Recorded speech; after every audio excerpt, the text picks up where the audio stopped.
Bonjour et bienvenue sur cette nouvelle vidéo de la première prise en main avec Wasabi. Une fois sur votre tableau de bord, rendez-vous dans Bucket. Créez un bucket et là, rentrez le nom de votre client sans majuscule, ni slash, ni point. Allez dans Région et choisissez votre région. Information optionnelle, votre URL de région vous sera utile, notamment si vous voulez connecter un NAS Synology.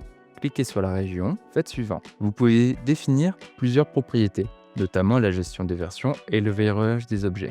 La gestion des versions fera en sorte d'avoir une version des données que vous allez mettre à l'intérieur du bucket. Elle est obligatoire si vous activez le verrouillage des objets. Le verrouillage des objets est une immuabilité mise en place sur les données que vous allez mettre à l'intérieur du bucket, gérée par votre logiciel de backup.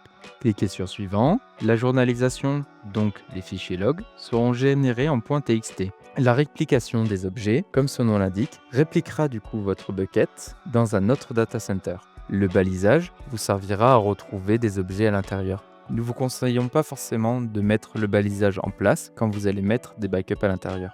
Ça pourrait créer des conflits. Passez en revue et créez votre bucket. Une fois que vous voyez ce message apparaître, rendez-vous dans Utilisateur, créez un utilisateur, mettez le nom de votre client. Vous avez deux types d'accès, un console et un programmatique API. Le console vous donnera accès à l'utilisateur à une interface Wasabi.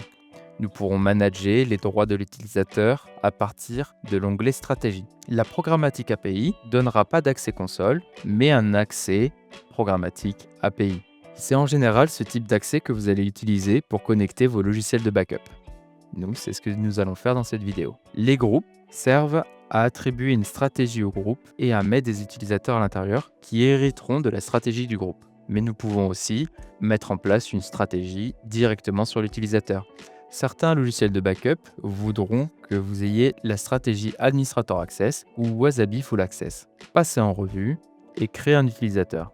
Une fois l'utilisateur créé, vous allez avoir cette petite fenêtre qui va apparaître. Faites très attention car la clé d'accès secrète ne sera visible qu'une fois, au moment où justement cet onglet apparaîtra. Copiez-les bien dans un coffre-fort de clés virtuelles car elles vous serviront pour vous connecter à votre interface Wasabi.